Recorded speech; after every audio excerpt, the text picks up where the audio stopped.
Welcome to the Six Fantasy Football Podcast.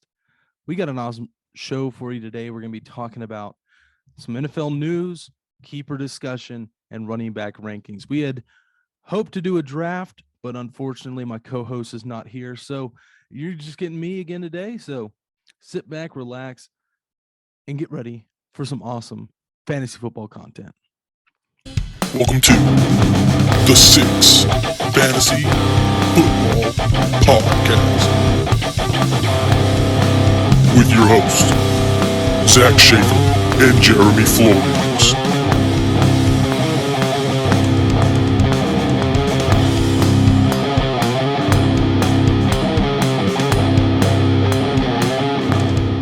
Welcome to the Six Fantasy Football Podcast.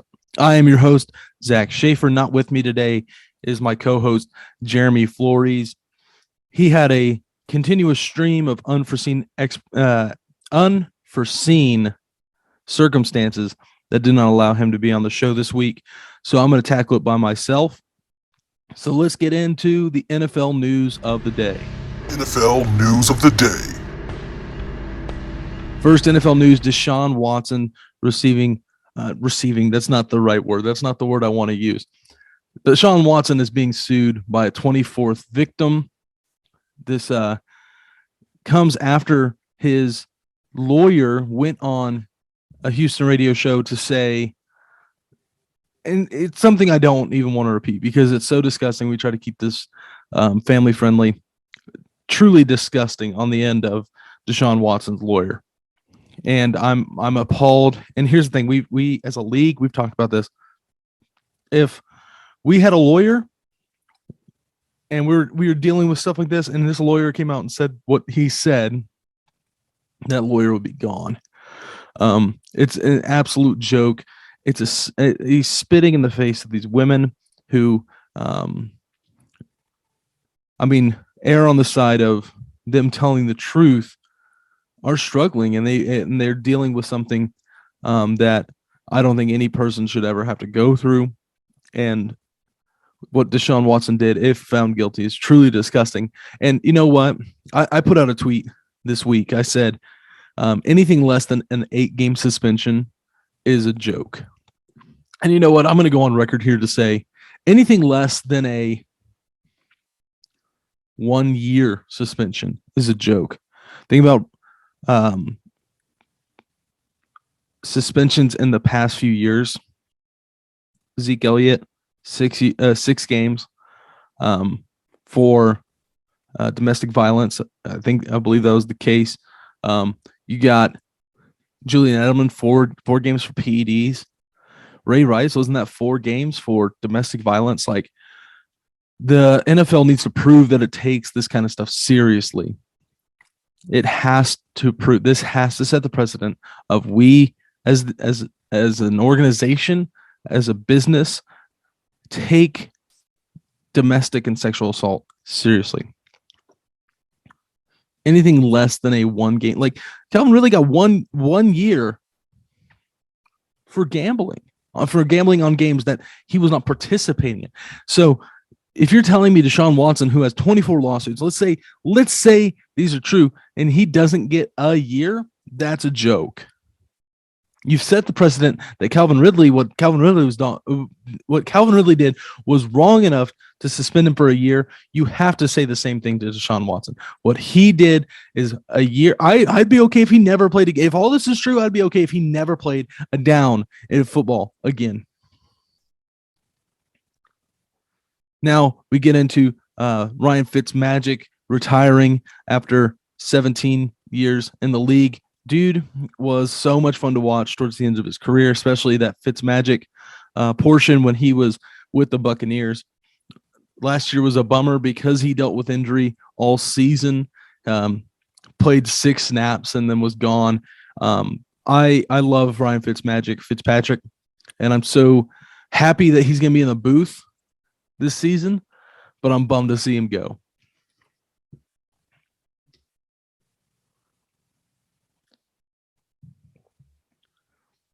Cooper Kupp takes a 3-year, $80 million extension to his contract. Well-deserved because of such an immense talent that Cooper Kupp is. I would have argued that he deserved to be the highest paid wide receiver in the league because of his performance last year. But the Rams got a lot of mouths to feed, and they're feeding them well. All right, Hunter Renfrow, 2 years, $32 million extension. Another player. This shows the value they place in Hunter Renfrow as an organization. And I think this is going to be a great, great thing for them. All right, now we're going to get into the 6 news of the day. The 6 FFL news of the day.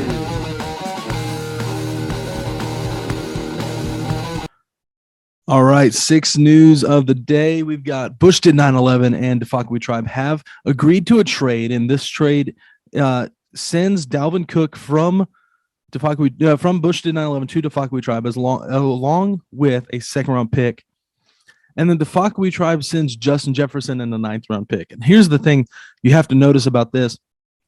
One, it's a great deal for Defakwe Tribe. You get a keeper out of this. I mean, you lose Justin Jefferson, and I don't want to negate his value. But you lose Justin Jefferson, replace him with Dalvin Cook, who is one of the best running back 2s that this league will see this year. So you get Dalvin Cook to be your running back 2. You lose your running back 2 in Justin Jefferson, but you also gain a 2nd-round pick. So now you've gained a 2nd-round pick. You're able to draft 4 starters in 3 rounds. That's incredible. Defakwe Tribe was the best team last year. They were 10-4. They did not perform well in the playoffs, but they were 10-4 last year. All this is doing is setting them up for future success. All this is doing is setting them up to dominate in 2022. 4 starters in 3 rounds. That's incredible. Bush did 9/11. We'll get a 9th-round pick out of it, along with Justin Jefferson. They now have wide receiver help that they desperately needed. All they had was A.J. Brown. Now they get a better wide receiver. In fact, A.J. Brown was our consensus wide receiver 10. They're now getting our wide receiver 3 out of this. So it's a good deal. I think it's a good deal for both sides.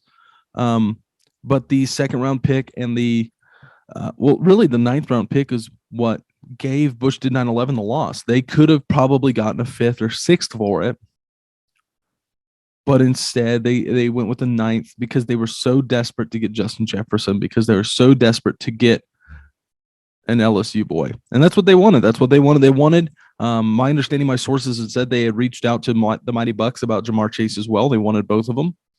They only got Justin Jefferson, and I mean, that's not a bad thing. Like they improved at the wide receiver position, and now they're ready to go into 2022 with a solid set of wide receivers.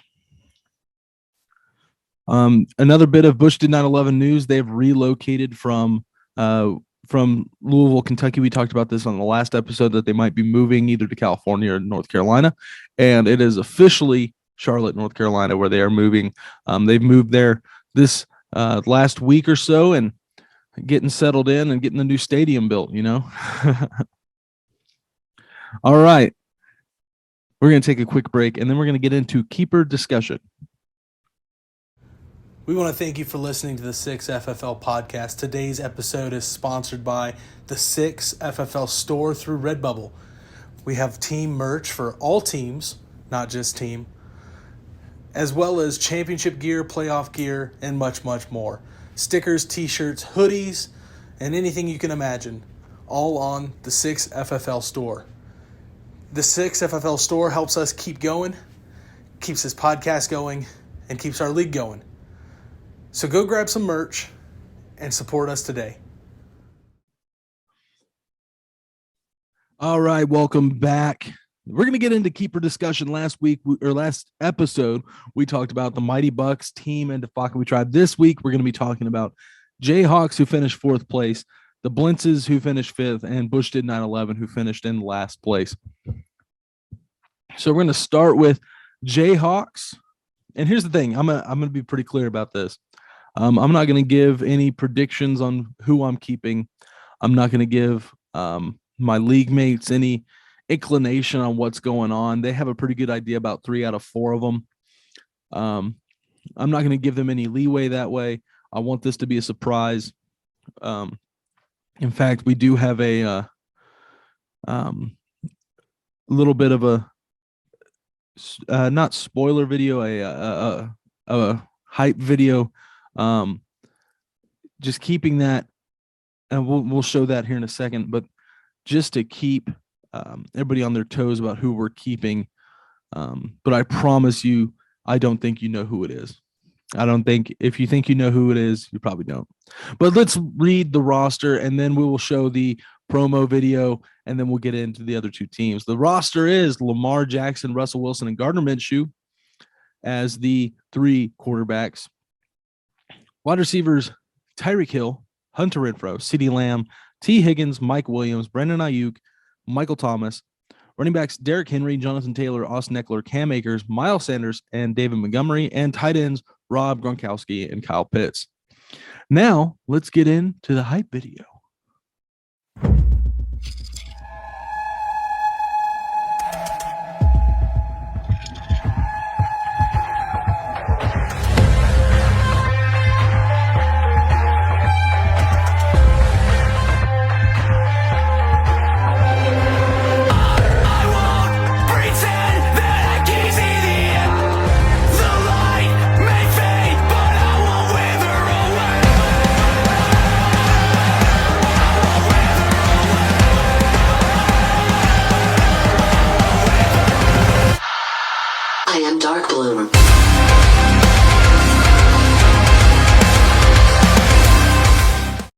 For those of you who are listening on Spotify, I encourage you to check out our YouTube to see the beauty that was that hype video. All right, let's get into the Blintzes. The Blintzes were jokingly referred to as the Los Angeles Blintzes last year. They were projected to go 1-13. They finished 6-8. And as I read the roster, you'll probably understand why they were called the Los Angeles Blintzes. Quarterbacks, Matthew Stafford. There it is. There's LA. And Kyler Murray, with wide receivers, Cooper Kupp, Darnell Mooney, Christian Kirk, Amari Cooper, Odell Beckham Jr., Calvin Ridley, Jacoby Myers, Elijah Moore, and Devontae Parker. Then they had running backs, Leonard Fournette, Joe Mixon, DeAndre Swift, Myles Gaskin, Mike Davis, and Josh Jacobs. And then tight ends, Darren Waller and Dalton Schultz. So we jokingly called them the Los Angeles Blintzes because before OBJ was in LA, they had Robert Woods. And if I remember correctly, they had Donald Parham as part of that roster at one point last year. Van Jefferson was on that roster at one point last year. Like they had a bunch of Rams players on their roster. So let's get into the keepers. The four keepers, obviously Cooper Kupp. That's a no-brainer. Obviously, they have to keep Cooper Kupp. Now the question becomes, do they run the risk on Amari Cooper now with the Browns? Do they go ahead and keep Kyler Murray? Do they keep three running backs? I think the best option for them here is to go three running back. Their three running backs that they could keep are our consensus 9, 10, 11. They are the second most consistent, I would say, group of running backs that the league has outside of Jayhawks, who have Jonathan Taylor, Derrick Henry, and Austin Eckler. And then now you look at Dalvin Cook and Christian McCaffrey, who are on Devontae we try. But Joe Mixon, DeAndre Swift, and Leonard Fournette, those are easy 9, 10, 11 right there. Be so easy to go Cooper Kupp in those three, and then you draft wide receiver early. Probably looking at a Mike Evans if he's available, Tyreek Hill if he's available, CeeDee Lamb if he's available, T. Higgins if he's available. One of those players right there at the 2 spot in the first round. Solidify your wide receiver core. Now, the Blintzes are going to deal the same way the Jayhawks are, where they're most likely going to keep three running backs. They're going to have to deal with drafting wide receivers 2, 3, and 4 in the first 3 rounds. So I think the Blintzes go Cooper Kupp, Leonard Fournette, Joe Mixon, DeAndre Swift. I think they could throw a curveball and go ahead with Amari Cooper, or I could even see them going with Kyler Murray. But right now, my 4 are Cooper Kupp, Leonard Fournette, Joe Mixon, and DeAndre Swift. Now, let's get into Bush did 9/11. Bush did 9/11. I'm going to tell, because Jeremy's not here, I'm going to tell you exactly who I think they should keep after we go into this. And I think this is their best opportunity for continuancy throughout the season. Joe Burrow and Dak Prescott are the two quarterbacks. Wide receivers, A.J. Brown, Justin Jefferson, Devontae Smith, Adam Thielen, Marquise Brown, Chris Godwin, Jalen Waddle, Russell Gage, Chase Claypool, running back Saquon Barkley, Nick Chubb, Chuba Hubbard, Eli Mitchell, Clyde Edwards-Helaire, A.J. Dillon, and tight end Mike Gesicki. All right. For the sake of continuancy in this league, we don't need parity. What we need is continuancy, and we need Bush did 9/11 to continue what they started last year. And so to do that, I think here's the four they have to keep. I think they have to keep Mike Gesicki. I think they have to keep Chuba Hubbard. Clyde Edwards-Helaire has to be kept, and so does Russell Gage. Those are your best options right there to continue that last place spot. And I would be all for it. All for it. There's two facts for everyone in the league. We never want team to win another championship, and we always want Bush did 9/11 to be in the bottom of the league and never play good. Bush did 9/11 is the winningest franchise in our league. We don't just say that because we're picking on Jeremy.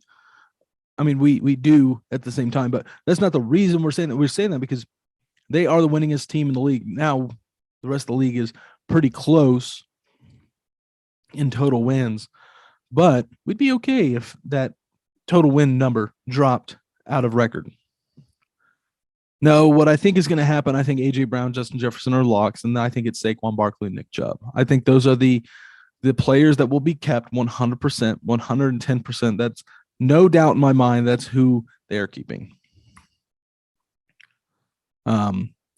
But Bush did 9/11 is known for throwing curveballs, so they could throw a curveball and take a Joe Burrow, Dak Prescott. I think even Adam Thielen was kept last year, and that kind of shocked everybody. I think some of those things could happen because they have a tendency to make those decisions. I mean, 2019 they kept Baker Mayfield, and look how that worked out for them. I mean, when you pick a quarterback, when you keep a quarterback, you want that quarterback to be a franchise quarterback. You want that quarterback to be your Patrick Mahomes, the way it's been for the Mighty Bucks.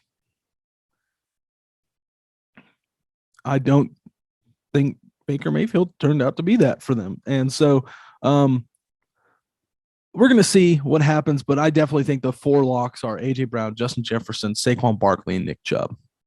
All right, we're going to take another quick break. This is going to be a shorter episode, so I apologize for that, but we're going to take a quick break, and we're going to get into running back rankings. This episode of the Six Fantasy Football Podcast is brought to you by the Six Fantasy Football Draft, coming this August 26th to Dallas, Texas. You can follow the draft on Twitter, Instagram, the league website, the6ffl.wixsite.com/the6, as well as on Facebook, YouTube, and Spotify. All right, welcome back. We're getting into running back rankings. I love running backs. I think most of the fantasy community also loves running backs. And so I love that my team has the top three in our rankings. We're going to jump into it, and I love looking at these rankings because I love these players, and I love having them on my roster. But let's look at these top three real quick. Number one, Jonathan Taylor. Last year, he had 1,811 rushing yards, 18 touchdowns. Holy cow. 40 receptions, 360 yards receiving, 2 touchdowns receiving with 2 fumbles lost. He had a grand total of 373 fantasy points. I loved every second of it. Granted, I traded for Jonathan Taylor midway through the season. I gave up Devontae Adams for him. But you know what? I don't even mind. I think Jonathan Taylor is going to he's going to repeat as the running back one. That's what I think is going to happen. I genuinely think Jonathan Taylor repeats as the running back one. Even with new quarterback Matt Ryan there, I think Jonathan Taylor's too good of a player to not work your offense around.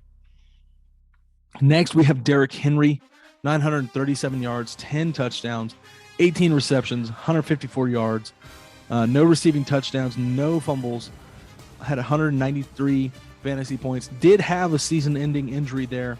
I believe it was week 10 And I mean, correct me if I'm wrong. I believe it was week 10.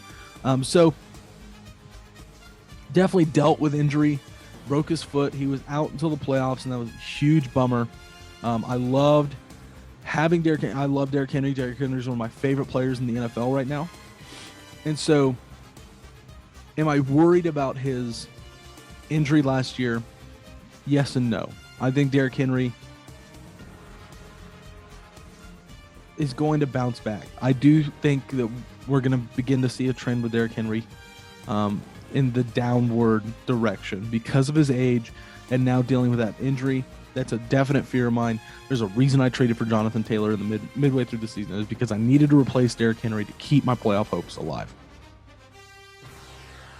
So Derrick Henry, I still have him as the running back 2, and so does Jeremy. I think you're going to see more play in the season. Ryan Tannehill, I mean, they got him action in the passing game last season. At the beginning of the season, they need to keep doing that. He was doing so well. I mean, 18 receptions doesn't sound like a lot, but when those 18 receptions are in less amount of games, it is a much nicer thing to see. He almost had half of what Jonathan Taylor had. Next, we get into Austin Eckler, who's number 3. He had 911 rushing yards, 12 rushing touchdowns, 70 receptions, 647 receiving yards, 8 receiving touchdowns, 3 fumbles lost, 343 fantasy points. I love Austin Eckler. And here's the thing. You almost wish they would get him more involved in the offense. There's a lot of mouths to feed in LA. But when you're watching the game and you go, where the heck did Austin Eckler go? And Austin Eckler's on the bench for a series because Justin Jackson's out there. You want him more involved.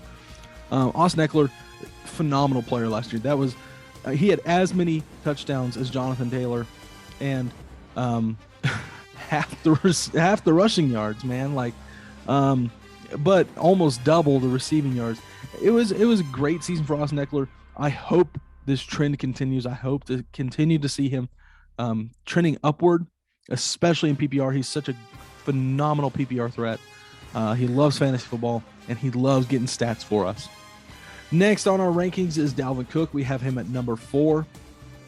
1,159 yards, 6 touchdowns, 34 receptions, 224 receiving yards, 2 fumbles lost, and 206 fantasy points.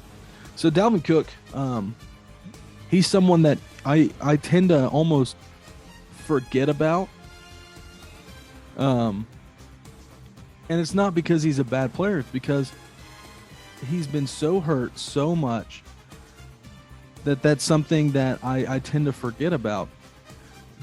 And here's the thing. I think I have an injury bias with Dalvin Cook because of his injury history.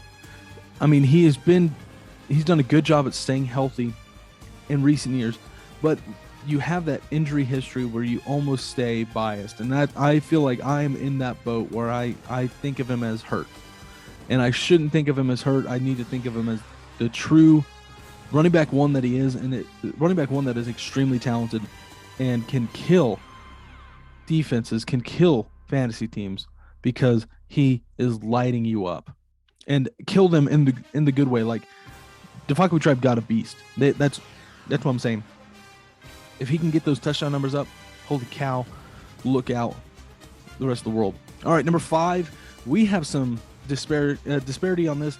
On Austin Eckler, I had him ranked 4th. Jeremy had him ranked 3rd. Now Christian McCaffrey comes in at number 5. I had him ranked 3rd, and Jeremy had him ranked 6th. So he comes in at number 5. He did have injury last year, in the last 2 years, really, and that's what's killed Christian McCaffrey owners is the injury. He has been unable to stay healthy. He played 7 games last year, but in those 7 games, he had 18.2 points per game in 7 games, and that was with 2 touchdowns. So he gets his work done. Listen to this stat. He had more receptions in 7 games than Dalvin Cook, than Nick Chubb, and almost as many as Jonathan Taylor. He was 3 shy of Jonathan Taylor in 7 games. Christian McCaffrey, I mean, let's be honest. If you are drafting in a redraft or you're drafting in a keeper league and Christian McCaffrey happens to be available and he's available at the 2 pick, I would take in a PPR league, I'd take him over Derrick Henry all day long. I love Derrick Henry and I would take him over Derrick Henry all day long. So you have to think Christian McCaffrey's by and large the best running back in the league. And that's the thing. He is the best running back in the league when he's healthy. He's the best running back in the league. The fact of the matter is when he's healthy. Now we get into number 6 is Najee Harris. Najee Harris had 1,200 yards, 7 touchdowns, 74 receptions, 467 receiving yards, 3 receiving touchdowns, for a total of 300 fantasy points in his rookie debut. It was a great year for Najee Harris. He won a championship with the Mighty Bucks. He did phenomenally. He's fast-tracking himself to be a keeper. Najee Harris, and I kind of slept on him at the beginning of the season. I will no longer sleep on Najee Harris. That was a phenomenal season for Najee Harris. Number 7 is Nick Chubb. And to be quite honest with you, I'm dropping Nick Chubb in my rankings. Currently, I have him at 7. That's too high. We have him consensus 7.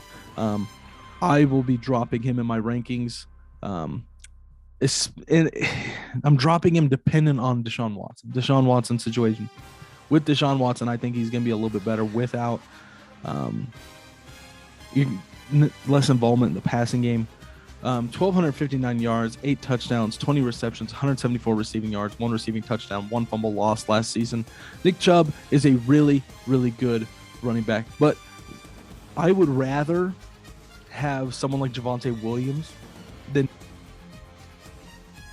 Javonte Williams did well without or with Melvin Gordon and Nick and that's someone I would rather have than Nick Chubb going into the season.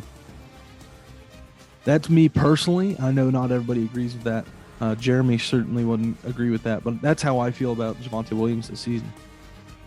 Next, we have Alvin Kamara, 898 yards, 4 touchdowns, 47 receptions, 439 receiving yards, 5 receiving touchdowns, 234 fantasy points. He felt at certain times absent. I don't know if it was play calling. I don't know if it was Sean Payton. I don't know if it was the lack of quarterback or what, but he felt absent in certain games. Now there were certain games where he felt like he couldn't be stopped, and there were games where he just disappeared. And maybe it's age, maybe we don't know. But Alvin Kamara is going to be he's our consensus wide receiver 8. We both have him, or running back at 8. We both have him ranked 8. I don't think we're going to have issues with him this season. I think he's still going to be Joe Mixon of old, or Alvin Kamara of old. You get Jameis back, I think you're looking at a much different Alvin Kamara. But the issue that may lie ahead with Alvin Kamara is the potential of being suspended due to the fighting and the arrest that happened over Pro Bowl weekend. We don't know for sure. There's no information coming out about that. That'd make me hesitant. I know I was talking to PJ, who's the owner of Team, who he's had Alvin Kamara every season since he was a rookie. He's had DeAndre Hopkins every season since we started the league. And this season, he's definitely not keeping DeAndre Hopkins. He still might, and that's the thing, he might keep him. He's still got that connection to him. He loves DeAndre Hopkins. But Alvin Kamara facing potential suspension. That's 2 of their best players historically that both are facing suspension for the 2022 season. Now we get into Joe Mixon, who's our number 9. Here's our little run of the Blintz's running backs. You got Joe Mixon, DeAndre Swift, Leonard Fournette right here. Joe Mixon had a really good year. That was an amazing year. And here's the thing, I'm happy for Joe Mixon to be able to do that. He was on my championship roster.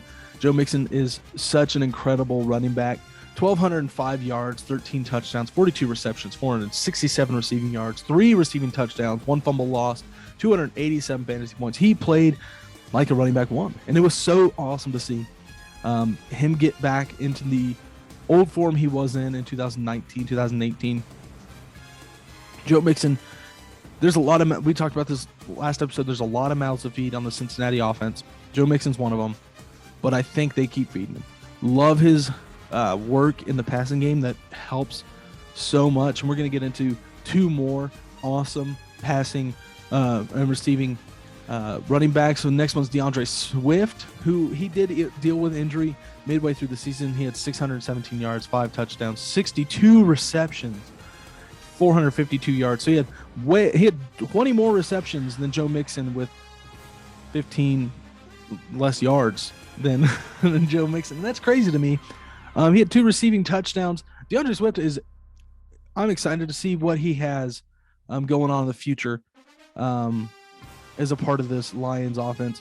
Dan Campbell's running an awesome organization, and I cannot wait to see what the Lions are in the future. Next is Leonard Fournette, 812 yards, 8 touchdowns, 69 receptions, 454 receiving yards, 2 receiving touchdowns for 255 fantasy points.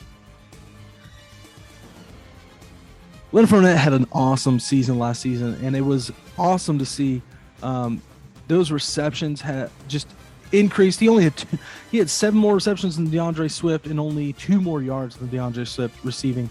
But he had an awesome, 69 receptions is nothing to shy away from. That's nothing to snub your nose at. That is a phenomenal season for a running back. It killed when we were playing the blitzes. All he needed was just a little bit more out of Leonard Fournette in the receiving yards area, 454. Comparing that to Joe Mixon with 42 receptions, had 467 yards.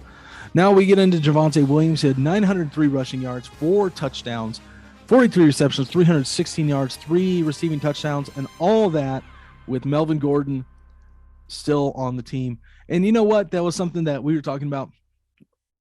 We were so excited. Like, Melvin Gordon might not be back. Javonte Williams, this is his team. It's time for him to be a bell cow.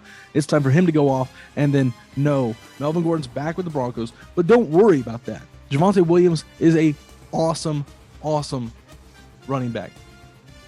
All right, let's get into the next few running backs. Antonio Gibson, David Montgomery, and Aaron Jones are our 13, 14, 15. James Conner. And here's the thing. James Conner's our 16, and I feel bad about it.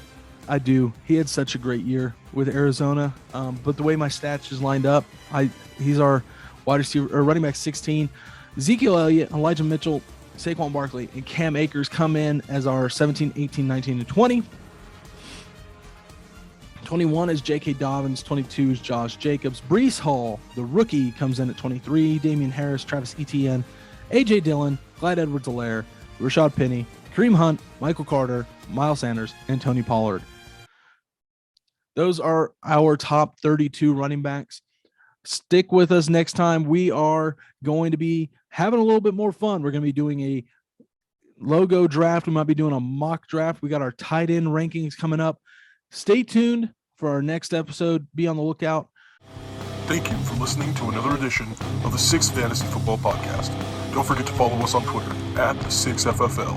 Hit like and subscribe and hit the bell on YouTube. Follow on Spotify and check out our website, the6FFL.wixsite.com/the6.